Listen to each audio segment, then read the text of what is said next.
একটুই নয়।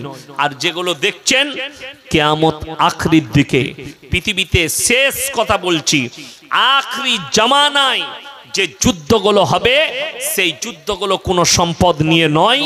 সর্বপ্রথম যুদ্ধ যেগুলো হবে সেগুলো হবে ধর্মযুদ্ধ। শুরু হয়েছে না হয়নি? ধর্মযুদ্ধ শুরু হয়ে গেছে। ফিলিস্তিন, গাজা, ইসরায়েল, এদের যে যুদ্ধটা কোনো সম্পদ নিয়ে নয়, আল আকসা নিয়ে। ইসরায়েল বলছে আল আকসা আমার চাই, তবে আমি আপনাদেরকে বলছি ইসরায়েল দখল করবে আল আকসা খুব তাড়াতাড়ি, ওটাকে ভেঙেও ফেলাবে এবং ওখানে টেম্পল তৈরি হবে দাজ্জালের আমন্ত্রণে। ওই জায়গাতেই, ওই টেম্পলের সামনেই ঈসা মাসিহ দাজ্জালকে হত্যা করবেন, আল্লাহ রসুলের হাদিস। এবং ওখানে আল আকসায় ঝান্ডা গাড়বেন, বিজয়ের ঝান্ডা। গোটা পৃথিবীতে ইসলাম প্রতিষ্ঠিত হয়ে যাবে কিয়ামতের পূর্বে। মুসান্নাব ইবনে আবু শাইবার হাদিস, রসুল বললেন, হে আমার সাহাবীরা শোনো, গোটা পৃথিবীর যতগুলো মসজিদ আছে সব নামাজিতে ভর্তি হয়ে যাবে। সাহাবীরা সুবহানাল্লাহ বললেন। নবীজি ইতস্ত বোধ করে বললেন, হে আমার সাহাবীরা শোনো, সেই নামাজিগুলো থাকবে সুদখোর আর হারামখোর নামাজি, তাদের মধ্যে মুমিন খুঁজে পাওয়া মুশকিল হবে। এটা রাসূলের হাদিস, মুসান্নাব ইবনে আবু শাইবার হাদিস। আপনার চোখ দিয়ে পানি আসা দরকার। আপনি ফিতনার যুগে ঢুকে পড়েছেন, কিয়ামত আপনার দোরগোড়ায় নাড়া দিয়ে দিয়েছে। কিয়ামতের ছোট আলামতের মধ্যে মারাত্মক আলামত, মসজিদের ভেতর, মসজিদ আল্লাহর ঘর, তার ভেতরে দুনিয়াদারির কথা হবে। এখন হচ্ছে না হয়নি? কে ক অবস্থা আলু বেচেছে মসজিদের ভেতরে গল্প করছে জুম্মার দিনে, কিয়ামতের আলামত। তোর কত ধান হয়েছে, কিয়ামতের আলামত। মসজিদের ভেতরে দুনিয়াদারির কথা হবে। রাস্তাঘাটে কুকুরের মতো জিনা করতে লাগবে, মানুষ বর্বরতা হয়ে যাবে, মানুষ হিংস্র প্রাণীর থেকেও খারাপ হবে। জেনে রেখে দিবেন আমার বন্ধুগণ। তাই সকলকে অনুরোধ করছি, সকলের নামাজি হন, দিনদার হন, মুসল্লি হন, পরকালের চিন্তা নেন। আমি মরে গেলে আমার পরকালটা যেন সুন্দর হয়। তা না হলে আল্লাহ কোরআনে সূরা কাহফে বলেছেন, ইন্না জাআলনা মা আলাল আরদি জিনাতাল লাহা লিনাবলুয়াহুম আইয়ুহুম আহসানু আমালা। আমি এই গোটা পৃথিবী সুসজ্জিত করেছি আমার বান্দাদের জন্য। আমি কিচ্ছু চাই না, আমি খালি একটা জিনিস চাই, নেক আমল। কোরআনে অপর জায়গায় আছে, মাল আমিলা সলিহান ফালিনাফসি ওয়া মান আসআ ফাআলাইহা। যে বা যাহারা ভালো কাজ করবে আমি আল্লাহ তাদেরকে পুরস্কৃত করব, যে এবং যাহারা খারাপ কাজ করবে তাদেরকে আমি তিরস্কার করব। আল্লাহর কাছে মুখ দেখে বিচার হবে না। ইয়াউমা লা তামলিকু নাফসুল লিনাফসিন শাইয়া ওয়াল আমরু ইয়াউমাইদিল লিল্লাহ। সেদিনের মালিক হব আমি, বাদশা হব আমি। আমি যাকে বলবো সে ছাড়া কেউ কোনো কথা বলতে পারবে না। আল্লাহ তাআলা কোরআনে সূরা ইয়াসিনে বললেন, কিছু এমন নেমক হারাম থাকবে যাদের জবানগুলো আমি সিলাই করে দেব, যারা লুকিয়ে লুকিয়ে হাতের দ্বারা পাপ করেছে, চোখের দ্বারা পাপ করেছে, মুখের দ্বারা পাপ করেছে, কানের দ্বারা পাপ করেছে, যারা অঙ্গ পতঙ্গ দিয়ে অ্যাভেলেবেল পাপ করেছে। আল্লাহ তাআলা কোরআনে বললেন, আল ইয়াউমা নাখতিমু আলা আফওয়াহিহিম ওয়া তুকাল্লিমুনা আইদিহিম ওয়া তাশহাদু আরজুলুহুম বিমা কানু ইয়াকসিবুন। আমি তাদের জবানগুলো সিলাই করে দেব কিয়ামতের দিনে। তাদের হাত কথা বলবে, তাদের চোখ কথা বলবে, তাদের ঠোঁট কথা বলবে, তাদের অঙ্গ পতঙ্গকে আমি কথা বলার যোগ্যতা দিয়ে দেব, তারা কথা বলতে শুরু করবে। আর এক জায়গায় আল্লাহ বললেন, গোটা পৃথিবীর মানুষের আমি হিসেব নেব। মানুষকে কিয়ামতের দিনে তিনটে দলে বিভক্ত করে ফেলা হবে। ওয়া কুনতুম আজওয়াজান সালাসা। পৃথিবীতে তোমাদের দল হবে 73টা। পৃথিবীতে অনেক ধর্মের মানুষ হবে, কিন্তু আমি আল্লাহ কিয়ামতের দিনে তিনটে দলে বিভক্ত করব। ওয়া কুনতুম আজওয়াজান সালাসা। সালাসা মানে তিন, আল্লাহর ডান দিক, আল্লাহর বাঁ দিক, আল্লাহর সামনের দিক। আপনি মনে ভাববেন না আমি হরিপাল থানায় মারা গেছি, আল্লাহ এখানেই দাঁড় করাবেন না। আল্লাহ গোটা পৃথিবীর মানুষকে, পৃথিবীতে কিয়ামতের ময়দান মক্কাটা নয়, মদিনা নয়, মিশর নয়, ভারত নয়, পাকিস্তান নয়, বাংলাদেশ নয়, কিয়ামতের ময়দান হবে ওই ফিলিস্তিনের ময়দানটাই হবে কিয়ামতের ময়দান, ওই আল আকসার জায়গাটাই হবে কিয়ামতের ময়দান। ওইখানেই আল্লাহ গোটা পৃথিবীর মানুষকে জড়ো করবেন, ওই জায়গায় দাঁড় করাবেন আর আল্লাহ হিসেব নেবেন। আল্লাহ কোরআনে বললেন আমার জন্য হিসেব নেওয়া এত সহজ, ইকরা কিতাবাক কাফা বিনাফসিকাল ইয়াউমা আলাইকা হাসিবা। আমি প্রত্যেকটা নারী পুরুষের হাতে তাদের আমলনামা ধরাবো আর আল্লাহ হুকুম দিবেন তুমি নিজের মুখে পড়ে নিজের আমলনামা শুনিয়ে দাও, তুমি তোমার পাপগুলো প্রকাশ করো। আল্লাহ যারা ডান দিকে থাকবে তাদের ডান হাতে আমলনামা, তারা হবে ভাগ্যবান। আল্লাহর বাঁ দিকে যারা থাকবে তাদের বাঁ হাতে আমলনামা, তারা হবে জাহান্নামী, তারা দুর্ভাগ্যবান। আর আল্লাহর সামনের দিকে নবী, পয়গম্বর, রাসূল, আলেম, উলামা, বুজুর্গানে তিন এরা থাকবে। ওই জন্য কোরআনে আছে এখনকার কিছু যুবক 2 দিন 3 দিন নামাজ পড়ে কি বলে জানেন, আমার মতো নামাজি নাই, আমার বাপ দাদা এত ভালো নামাজ জানতো না, বিসমিল্লাহ, আমি ভালো হাদিস জানি, আমি ভালো নামাজ জানি। আল্লাহ কোরআনে বললেন সাবিকুনা সাবিকুনা উলাইকাল মুকাররাবুন ফি জান্নাতিন নাঈম সুল্লাতুম মিনাল আউয়ালিন ওয়া কলিলুম মিনাল আখিরিন। হে আমার নবী বলে দাও তোমাদের মধ্যে থেকে অল্প সংখ্যক লোক জান্নাতে যাবে, তোমাদের পূর্ববর্তীদের মধ্যে থেকে বেশি সংখ্যক লোক জান্নাতে প্রবেশ করবে। জোরে বলুন সুবহানাল্লাহ। আখরি জামানায় খুব কম সংখ্যক লোক জান্নাতে যাবে। এই দাজ্জালের যখন অভিভাব চলবে, রাসূলের হাদিস আছে যারা মুমিন হবে তারা লুকিয়ে পড়বে।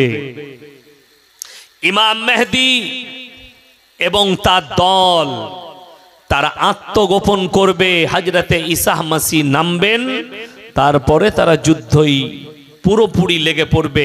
কার সঙ্গে? দাজ্জালের সঙ্গে। কিয়ামতের পূর্বে 20 কোটি মুসলমানের প্রাণহানি হবে। ইমাম মেহেদী আসার পূর্বে 20 কোটি মুসলমানের প্রাণহানি হবে। আপনি হিসেব করুন তার মধ্যে আপনার নম্বরটা আছে কিনা, তার মধ্যে আপনার পরিবারটা আছে কিনা। 20 কোটি মুসলমানের প্রাণহানি হবে। ইসলামিক স্কলাররা বলছে, বিশেষজ্ঞরা যারা কোরআন হাদিস নিয়ে ঘাটাঘাটি করে, আমার ভাই আল্লাহ তাআলা আমাদের সকলকে দাজ্জালের ফিতনা থেকে হেফাজত করুক, বলুন আমিন।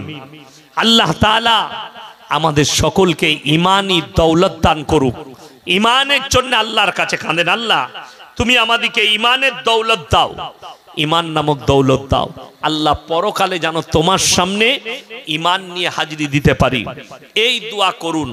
নামাজের পাটিতে কানুন, সিজদায় কান্নাকাটি করুন, নিজের পরিবারের জন্য কাঁদুন, আর পরিবারকে একটা দাওয়াত দেন যে দেখো আমি যদি জান্নাতে যাই তুমি জাহান্নামে গেলে কত কষ্ট লাগবে, তাই তুমি এমন একটা জায়গা তৈরি করো, এমন একটা পরিস্থিতি তৈরি করো যে তুমি যেন জান্নাতে যেতে পারো। হক বলো, সত্য বলো, সত্যর উপরে চলো, হালাল খাও, হালালের উপরে চলো, হারাম থেকে অ্যাভয়েড করো। আল্লাহর কসম দুনিয়াতে যারা ডাকাতি করছে, ফেরতি করছে, চুরি করছে, মিথ্যা কথা বলছে, ধোঁকা দিচ্ছে, প্রতারণা করছে, আল্লাহর কাছে সব পাকড়াও হয়ে যাবে। আল্লাহ সব প্রকাশ করে দিবেন কিয়ামতের দিনে। সেদিনে কথা বলার কেউ থাকবে না, বিচারের মালিক আল্লাহ।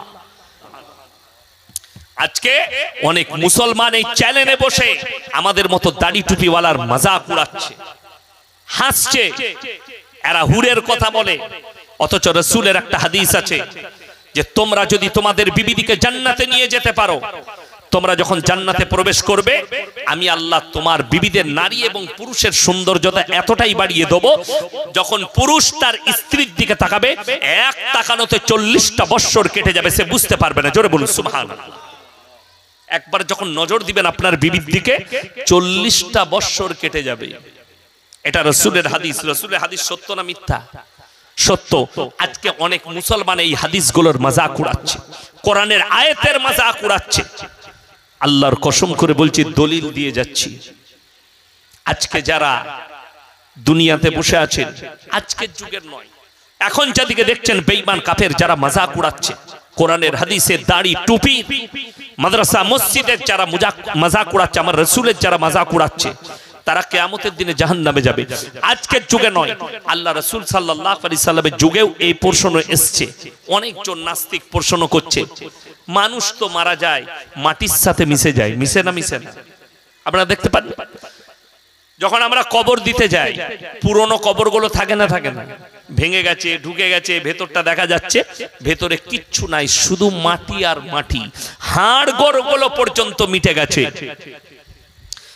আপনি যে কবরস্থানে কবর দিচ্ছেন আপনার জানাই নাই, আপনার বাপ দাদুর আগে কত কবর হয়ে গেছে, ওই কবরের উপরে কবর হচ্ছে।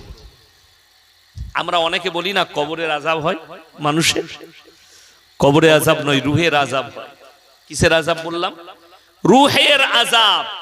মানুষ তো মিটে যায়, যে দুনিয়াতে বসে আছেন, আল্লাহর কসম, এই যে শরীরটা দেখছেন এটার কোনো মূল্য নাই, এটা নকল শরীর, অরিজিনাল নয়। কেন? দুনিয়াটাই নকল। আল্লাহ তাআলা কোরআনে বলেছেন, ওমাল হায়াতুদ দুনিয়া ইল্লা মাতাউল গুরুর, এই দুনিয়া তোমাদের জন্য সম্পূর্ণ ধোঁকা, আপনি ধোঁকায় পড়ে আছেন।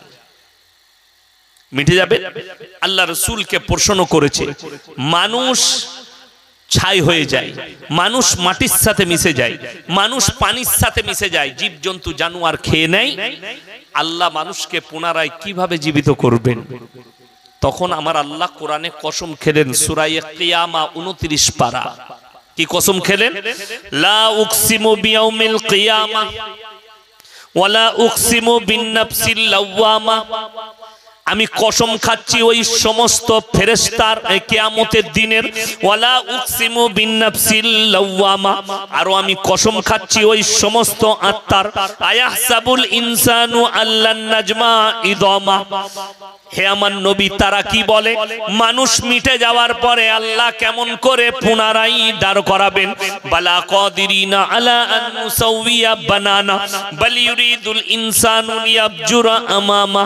হে আমার নবী, বলে দাও, শুধু তাদের আকৃতি নয়, তাদের চেহারা নয়, তাদের চোখ কান নাক হাত পা নয়, তাদের যে আঙ্গুলে হাতেতে যে লকির গুলো দেখতে পাচ্ছ, দাগগুলো, এইগুলোকেও পরিপূর্ণ করে দাঁড় করাতে আমি আল্লাহ সক্ষম। জোরে বলুন সুবহানাল্লাহ। আল্লাহ তাআলা, আল্লাহ নবী জনাবে মুহাম্মদুর রাসূলুল্লাহ, সকলে বলুন সাল্লাল্লাহু আলাইহি সাল্লাম, আল্লাহ নবীকে তখন বেঈমান কাফেররা আরেকটা প্রশ্ন ছুড়ল, ইয়াসআলু আইয়ানা ইয়াউমুল কিয়ামা, যারা বিচারের দিবসকে মিথ্যা বলে মনে করেছে। কোরআনে বললাম ওয়াকুন্না নুকাসসিবু বিয়াউমিদ্দিন, এক জায়গায় আছে, তারা উত্তর দেবে আমরা এই বিচারের দিনকে মিথ্যা বলে মনে করিতাম, আল্লাহ তাই আমাদের আজকে জাহান্নামে পাঠাচ্ছে। আল্লাহ তাআলা এখানে বললেন, আল্লাহ রাসূলকে প্রশ্ন করলো বেঈমান কাফেররা, ইয়াসআলু আইয়ানা ইয়াউমুল কিয়ামা। এখন একজন নাস্তিক বেরিয়েছে, সব থেকে বেশি ইসলামকে গালি দিচ্ছে, তার নাম হচ্ছে বাংলাদেশের আসাদ নূর। ফেসবুকে দেখতে পাবে, প্রতিনিয়ত তার ভিডিও বের হচ্ছে, সে আল্লাহকে, আল্লাহ রাসূলকে গালি দিচ্ছে প্রতিনিয়ত। আমার বন্ধুগণ, আমার ভাই, খুব ভালো করে বুঝবেন, এরা যে গালি দিচ্ছে, এদের প্রশ্ন আজকের নয়, নবীজির যুগের। ইয়াসআলু আইয়ানা ইয়াউমুল কিয়ামা, আপনি বলুন কিয়ামতটা কবে হবে? এরপর কোরআনে আছে 5টা জিনিসকে আমার আল্লাহ গোপন করে দিয়েছে। কটা বললাম? 5টা। সূরা লুকমান একবারই শেষ আয়াত, ইন্নাল্লাহা ইনদাহু ইলমুস সাআ, কিয়ামত কবে হবে আমি আল্লাহ ছাড়া পৃথিবীর কেউ জানে না। আল্লাহ নবী সাল্লাল্লাহু আলাইহি সাল্লামকে এই জায়গায় যে কোরআনের আয়াতটা আমি আগে পড়লাম, ওখানে আল্লাহ তাআলা আলামত বলেছেন, তারিখ বলেননি, দিন বলেননি, খালি আলামত গুলো বলেছেন। রাসূল আকরাম সাল্লাল্লাহু আলাইহি সাল্লাম হাদিস বর্ণনা করেছেন, আলামত গুলো বলেছেন, তারিখ বলেননি, দিন বলেননি। আল্লাহ যে বড় আলামত গুলো বললেন, বড় আলামত গুলোর মধ্যে মারাত্মক আলামত, যেটা যেদিনে কিয়ামতের দিনে ধ্বংস হবে পৃথিবী, তার আলামতটা বললেন। ফাইদা বারিকাল বাসার, তোমাদের চোখগুলো স্থির হয়ে দাঁড়িয়ে যাবে। আপনি যখন কোনো আশ্চর্য জিনিস দেখবেন, তখন দেখবেন চোখগুলো দাঁড়িয়ে যায়। আপনি হরিপাল বাজারে যান, মাছের বাজার আছে না নাই? হরিপালে মাছ সকালে যান, যদি দেখেন একটা 20 কেজি ওজনের কাতলা, সঙ্গে সঙ্গে আপনার চোখটা বেরিয়ে যাবে, আল্লাহ, চোখটা দাঁড়াবে না? দাঁড়াবে না, চোখ আর নামবে না। এত বড় কাতলা মাছ আপনার মনে হবে। ইয়াসআলু আইয়ানা ইয়াউমুল কিয়ামা, আল্লাহ উত্তর দিলেন ফাইদা বারিকাল বাসার, তাদের চোখগুলো স্থির হবে কখন? ওয়া খাসাফাল কামার, চন্দ্র আলোহীন হয়ে যাবে, আল্লাহ চন্দ্রের আলো কেড়ে নেবেন, চন্দ্রের মধ্যে আর আলো থাকবে না। ওয়া জুমিয়াশ শামসু ওয়াল কামার, চাঁদ আর সূর্যকে আমি আল্লাহ একটা রাস্তায় টক্কর খাওয়াবো, একটা জায়গায় টক্কর খাবে, মুখোমুখি সংঘর্ষ হবে চাঁদ এবং সূর্যের, পৃথিবীটা তছনছ হবে। আল্লাহ কোরআনে বললেন এই অবস্থা দেখে ইয়াকুলুল ইনসানু ইয়াউমাইদিন আইনাল মাফার, হে নবী, মানুষ সেদিনে বলবে কোথায় পালালে বাঁচি? কাল্লা লা ওয়াজার ইলা রাব্বিকা ইয়াউমাইদিনিল মুস্তাকার, সেদিনে নিজের আল্লাহর কাছে, নিজের রবের কাছে দণ্ডায়মন ছাড়া বিকল্প কোনো রাস্তাই মানুষের কাছে থাকবে না। আমার বন্ধুগণ, আমার ভাই, আল্লাহ তাআলা একাধিক দলিল দিয়েছেন কোরআনে, একাধিক, একটা দুটো নয়, কয়েকশো দলিল দিয়েছেন কোরআনের মধ্যে, পুরো কোরআনে কিয়ামত সম্পর্কে। আল্লাহ তাআলা 30 পারায় বলেছেন এক জায়গায়, পরপর দুটো সূরা, ইদা শামসু কুব্বিরাত ওয়া ইদান নুজুমুন কাদারাত ওয়া ইদাল জিবালু সুয়্যিরাত ওয়া ইদাল ইশারু উত্তিলাত, সেদিনে তোমরা দেখতে পাবে যেদিনে আসমান আর জমিনকে তছনছ করে দেওয়া হবে, যেদিনে সমুদ্র উতলে পড়বে, পাহাড় পর্বতগুলো রঙিন পশমের মতো উড়তে থাকবে, সেদিনে তোমরা পালাবার কোনো রাস্তা খুঁজে পাবে না। আল্লাহ কোথাও বলেছেন ইদাস সামাউন ফাতারাত ওয়া ইদাল কাওয়াকিবুন তাতারাত ওয়া ইদাল বিহারু সুজ্জিরাত, যেদিন আমি সমুদ্রকে উতলে দেব আর আসমান জমিনকে ফাটিয়ে চৈচাল্লা করে দেব। আল্লাহ তাআলা অপর জায়গায় বলেছেন ইজাজুল জিলাতিল আরদু জিলজালাহা ওয়া আখরাজাতিল আরদু আথকালাহা ওয়া ক্বালাল ইনসানু মা লাহা, যেদিনে জমিনকে ফাটিয়ে চৈচাল্লা করা হবে, আমার ইসরাফিল যেদিনে সে সিংগায় ফুঁক দেবে আর জমিন ফেটে চৈচাল্লা হবে, জমিন নিজের বোঝাকে বের করে দিবে, হিরে মতি মুক্ত যত লিবে লাও জমিন থেকে বেরিয়ে চলে আসবে, আর মানুষ বলবে যে হাই হাই জমিনের কি হয়েছে, জমিন কেন নিজের বোঝাকে বের করে দিয়েছে। কালকের খবর, বৈজ্ঞানিকরা লিখেছে, বিশেষজ্ঞরা, যে 1 থেকে 2 বছরের ভেতরে সোনার দাম 50,000 থেকে 56,000 নেমে আসবে, এখন 1 লাখ টাকা আছে। জানেন, এটাও কিয়ামতের আলামত। যদি বলেন কি, জান্নাতের 4টা নদী, দুনিয়ার 4টা নদী জান্নাতের নদী হবে। দুনিয়ার কটা নদী বললাম? 4টা নদী। তার মধ্যে উল্লেখযোগ্য সেটা হচ্ছে নীল নদ মিশরে, ওটাও জান্নাতের নদী। নাম্বার 2 ফোরাত নদী। আল্লাহ রাসূলের হাদিসে আছে, পৃথিবীতে হাহাকার লাগবে যখন, তখন এমন একটা সম্পদ আসবে গোটা পৃথিবী যুদ্ধে জড়াবে, সেটার নামই হবে 3য় বিশ্বযুদ্ধ। তার আগে আল্লাহ রাসূলের হাদিস, এই ফোরাত নদী শুকিয়ে যাবে, তার ভেতর থেকে সোনার পাহাড় বেরিয়ে চলে আসবে, সেখান থেকে সম্পদ বেরিয়ে আসবে, আর মানুষ এগুলো নিয়ে যুদ্ধ শুরু করবে, পৃথিবীতে মহাযুদ্ধ লেগে যাবে। এই ফোরাত নদীটাও হবে জান্নাতের নদী। সাইয়ান আর দাইয়ান, এই দুটো নদী, তার মধ্যে একটা লন্ডনে আছে নদী, একটা মিশরে, আর এই ফোরাত নদী। এই নদী শুকিয়ে যাবে, সোনার পাহাড় বেরিয়ে আসবে, সোনা মানুষ নিতে চাইলেও পানির মতো হয়ে যাবে সোনা, আল্লাহর জমিন সম্পদ বের করে দিবে। একাধিক দলিল দিয়েছেন। বেঈমান কাফেররা সেদিনে বিপদে পড়বে, যারা বিচারের দিবসকে মিথ্যা বলেছে, আল্লাহ দাঁড় করাবেন। এখন দুনিয়াতে রাত্রে খানা খাবেন, সকালে পায়খানা করতে হবে না? হবে না? কথা বলেন। সকালে পায়খানায় যেতে হবে, রাত্রে খানা খেয়েছেন অর্থাৎ আপনাকে পায়খানা করতে হবে। সকালে আপনি পানি পান করেছেন, 2 ঘন্টা 4 ঘন্টা 6 ঘন্টা 7 ঘন্টা 8 ঘন্টা পরে আপনাকে কিন্তু কি করতে হবে? প্রস্রাব করতে হবে। কিডনির ফাংশন, লিভারের ফাংশন। আল্লাহর কসম, আল্লাহ যেদিনে কিয়ামতের দিনে মানুষকে তুলবেন, রাসূল সাল্লাল্লাহু আলাইহি সাল্লামের হাদিস, আল্লাহ যখন মানুষকে তুলবেন, মানুষের বয়স হবে 18 থেকে 20-র মধ্যে চিরকিশোর আর চিরকিশোরী হবে। জোরে বলুন সুবহানাল্লাহ। বয়সটা কতদিনকার জন্য? আবাদান আবাদা, চিরকালের জন্য। আর কোনো মানুষ বুড়ো হবে না, না তাদের বয়স বাড়বে না বয়স কমবে। চিরকিশোর, চিরকিশোরী। দুনিয়াতে আল্লাহ আমাদের জীবনে তিনটে সময় দিয়েছে, একটা শিশুকাল, যৌবনকাল আর বৃদ্ধকাল, ঠিক কিনা? যেগুলো আমার বাপের বয়সী হয়ে গেছেন, যাদের 60-এর কোটা পেরিয়ে গেছে, ওনাদেরকে জিজ্ঞেস করুন, রাত্রে দুটোই যখন ঘুম ভেঙে যায় আর মনে মনে হয় আমি কালকে মারা গেলে কি হবে, তাদের চোখের পানিতে বালিশগুলো ভিজে যায়। একটা লোক যদি, আপনার দাদু বিছানায় পড়ে থাকবে, মৃত্যুর সময় হবে, কবে মারা যাবে ঠিক নেই, তারপরেও যদি দাদুকে কানে গিয়ে বলেন, দাদু তুমি মরে গেলে ভালো হয় না, আপনাকে ওই অবস্থায় লাত মারবে, ঠিক কি না? কথা বলেন। একটা মানুষ বিছানায় থাকবে 6 মাস, 7 মাস, 1 বছর, কিন্তু মৃত্যু কামনা করে না। দুনিয়া এত সুন্দর জায়গা, কিন্তু আল্লাহর কসম আপনাকে মৃত্যুবরণ করতেই হবে। তিনটে সময়, এক সময় যৌবন আছে, একটা সময় যৌবন শেষ হবে, একটা সময় শিশুকাল। আমার খালি মাঝে মাঝে মনে পড়ে আমি কবে ছিলাম স্টুডেন্ট, কবে ছিলাম আমি মাদ্রাসার ছাত্র, আব্বার মাদ্রাসায় পড়লাম, গুজরাটে গেলাম, লখনৌ গেলাম।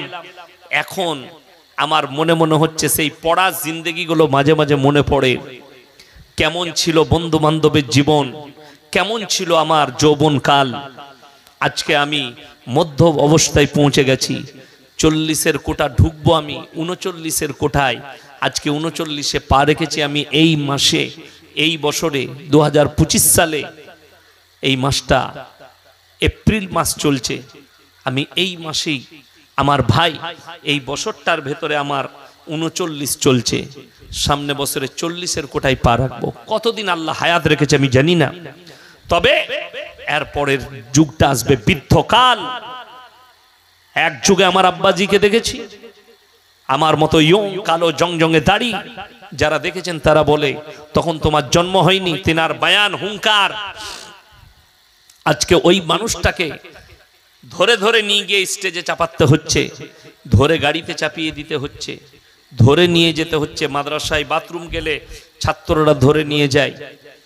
আমি মনে মনে চিন্তা করি, আল্লাহ ওই জায়গাটা আমারও একদিন আসবে, ওই সময়টা আমারও একদিন আসবে, ওই কাল আমারও আসবে। কিন্তু আল্লাহর কসম, কিয়ামতের দিনে আল্লাহ যে বয়সটা দিবেন ওটা আবাদান আবাদা, চিরকালের জন্য। জান্নাতে যখন প্রবেশ করবেন, জান্নাত পবিত্র না অপবিত্র জায়গা? দুনিয়া পবিত্র অপবিত্র দুই আছে, আছে না নাই? পায়খানা ঘর পবিত্র না অপবিত্র? অপবিত্র। পায়খানা অপবিত্র, নাপাক, প্রস্রাব নাপাক, বীর্য নাপাক। আমার বন্ধুগণ, আমার ভাই, যখন বীর্য আপনার বেরিয়ে চলে এলো, নাপাক হয়ে গেলেন আপনি, চলুন কিয়ামতের দিনে আল্লাহ কত উল্টো করবেন। আপনি যখন জান্নাতে প্রবেশ করবেন, আল্লাহ তাআলা কোরআনে উল্লেখ করলেন, বিআকওয়া বিওয়া বারিক ওয়া কাসিম মিন মাইন লা ইউসাদ্দাউনা আনহা ওয়া লা ইউনজিফুন। যারা দুনিয়ার বুকে মদকে হালাল করেছেন আর মদ পান করছেন, তারা জাহান্নামে প্রবেশ করবে। আর দুনিয়াতে যারা ওই জায়গাটাকে, ওটাকে অপবিত্র ভেবে দূরে সরে গেছে, আল্লাহ কোরআনে বললেন, বিআকওয়া বিওয়া বারিক ওয়া কাসিম মিন মাইন লা ইউসাদ্দাউনা আনহা ওয়া লা ইউনজিফুন। আমি আল্লাহ আমার জান্নাতীদেরকে যখন জান্নাতে প্রবেশ করানো হবে, তাকে আমন্ত্রণ জানাবে আমার ফেরেশতারা, আর পাক পবিত্র কাটোরা দ্বারা তাদেরকে শারাবান তাহুরা পান করানো হবে। পাক শরাব, যেটা খেলে, যেটা পান করলে না তোমাদের মাথা ঘুরবে, না তোমরা ভুল বকবে, না তোমরা অজ্ঞান হয়ে পড়বে। আজকে দেখুন, আমি মাঝে মাঝে মোবাইলে দেখি রাতের বেলায়, আমাদের দেশে একজন বাবা আছে, বড় বড় চুল, খুব সুন্দর কথা বলে, তার কথাগুলো ভালো লাগে আমার। মানে তার মজমাই লোক আসে, সবাই মাইক নিয়ে প্রশ্ন করে, বাবা হামারা ঘর মে ইয়ে সমস্যা হ্যায়, আপ ইসকে হাল বল দিজিয়ে। উনি বলেন যে এইভাবে চলবে, এইভাবেই করবে। তো একজন জিজ্ঞেস করছে, বাবা हम दारू पीते हैं, दारू कैसे छूटे? बोले छोड़ दो, छूट जाएगा। तो से बोलचे मैं दारू पीता हूं, अभी भी पी के रखा हूं। बोले अरे तुम दारू पी के हमारे मजमा में आ गए। এই বাবাকে একটা ইন্টারভিউ ডেকেছে, কয়েকজন মহিলা আছেন, বাবা একা বসে আছেন। তো বাবার সঙ্গে প্রশ্ন উত্তর হচ্ছে তাদের। একজন ভদ্র মহিলা তিনি প্রশ্ন করছেন বাবাকে, आप लोग बोल रहे हैं कि ये मत करो वो मत करो, आपको कैसे पता चलेगा मैं कैसे औरत हूं? हो सकता है मैं दारू भी पी सकती हूं, हो सकता है मैं खराब काम भी करती हूं, आपको कैसे पता? तो बाबा बोले आप दारू पीती हैं? बोले जरूर। तो उन्हीं मीडिया के बोले भाई आप तो शराबी से हमको बैठा दिया बात करने। তখন মহিলাটা বলছে आप अपने भाषा का मर्यादा रखिए, शराबी मत बोलिए। अरे दारू पीने वाले को शराबी नहीं बोलेंगे तो क्या बोलेंगे? बाबा बोलছে अब शराब पीती है आपको क्या बताऊं, शराबी तो बोलूंगा।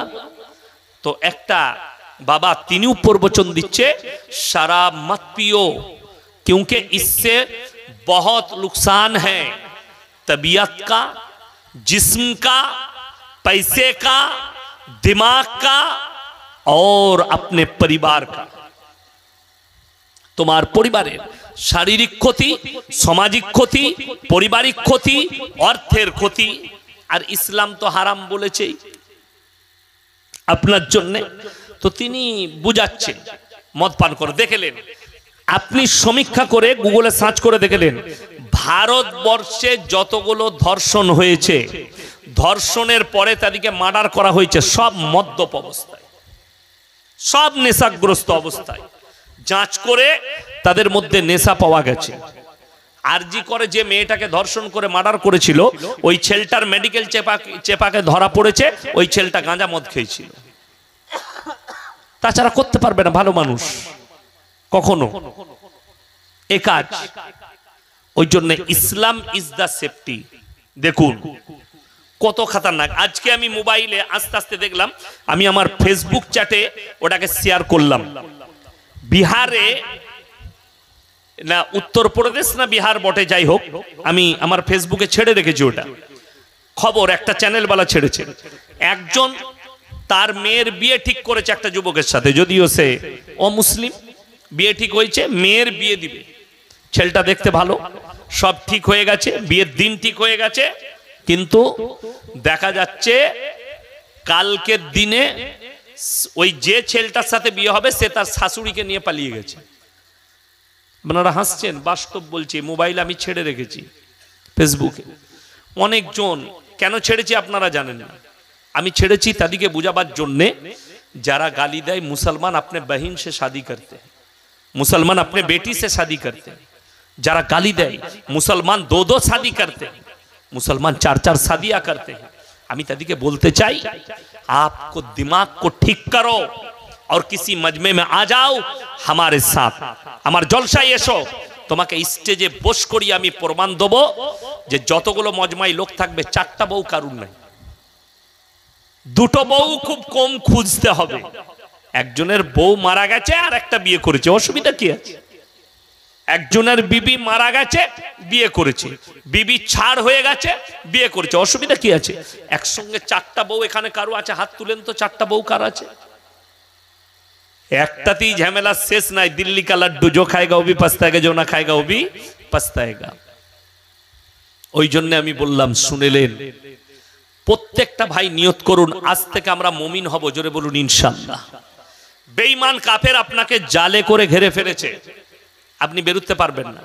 ইহুদি নাসারাদের কালচার আপনাকে এইভাবে ঘিরে নিয়েছে, আপনার কোনো উপায় নাই, আপনাকে চারিদিকে ঘিরে ফেলেছে।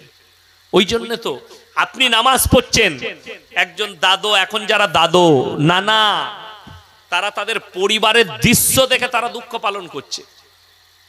হাই হাই মুসলমানের কি হলো? অনেকজন বলতে চাই এই মৌলবীরা তো মডেলিং জানে না। এই যুগটা মডেলিং এর যুগ চলছে, সায়েন্সের যুগ চলছে। আমি আল্লাহর কসম খেয়ে বলে যাচ্ছি, আল্লাহর কসম খেয়ে বলছি, কোরআন মডেলিং ছিল, মডেলিং আছে, আর কিয়ামতের সকাল পর্যন্ত কোরআন মডেলিং থাকবে। জোরে বলুন সুবহানাল্লাহ। যদি বলেন হুজুর দলিল দেন, দলিল শুনেলেন। এক নম্বর দলিল, আপনি যদি এই হরিপাল থেকে স্টার্ট করেন, আমি এই দিকে যাব, হরিপাল, তারপরে তারকেশ্বর, তারকেশ্বরের পরে চাপাডাঙ্গা, চাপাডাঙ্গার পরে মায়াপুর, তারপরে কাবলে, তারপরে চলে যান আরামবাগ, আরামবাগের পরে উচালন, উচালনের পরে সিয়ারা বাজার, সিয়ারা বাজারের পরে বর্ধমান। যতগুলো ছোট ছোট টাউনের, ছোট বড় টাউনের নাম করলাম, প্রত্যেকটা বাজারে সরকারের লাইসেন্স দেওয়া মদের দোকান আছে, আছে না নাই? তাদেরকে আপনি বাধা দিতে পারবেন না, সরকার লাইসেন্স দিয়েছে, তারা মদ বিক্রি করবে। আপনি হলে কিনুন, না হলে কিনবেন না, আপনি খেলে খান, না হলে খাবেন না, আপনাকে বাধা বিঘ্ন নেই, জোর নেই, খেতে পাবেন, কিন্তু লাইসেন্স দিয়ে আছে সরকারের। আর আল্লাহর কসম, 1400 বছর আগে আল্লাহ তাআলা নবীর মাধ্যম দিয়ে একটা লাইসেন্স পাঠালেন, তোমাদের জন্য মদ স্পর্শ করা হারাম। জোরে বলুন সুবহানাল্লাহ। আপনি হিসেব করুন কোনটা মডেলিং, যে মদ খাবার লাইসেন্স দিল না মদ খাবার লাইসেন্সটা কেড়ে নিল, কোনটা হতে পারে মডেলিং? আপনার দিমাগকে জিজ্ঞেস করুন। একটা দিলাম। দ্বিতীয় নম্বর, আপনাকে আমি, এই তারকেশ্বরে আছে নাকি আমার জানা নেই, বৃদ্ধ আশ্রম আছে তারকেশ্বরে? আমার জানা নেই, আপনারা জানবেন এলাকার মানুষ। তবে কলকাতায় আছে, আছে না নাই? কলকাতায় আছে, আপনি চলুন, সেখানে একটাও চাষিবাসীর মা দেখাতে পারবেন না আমাকে। ডাক্তারের মা আছে, প্রফেসরের মা আছে, ইঞ্জিনিয়ারের মা আছে, আইপিএস এর মা আছে,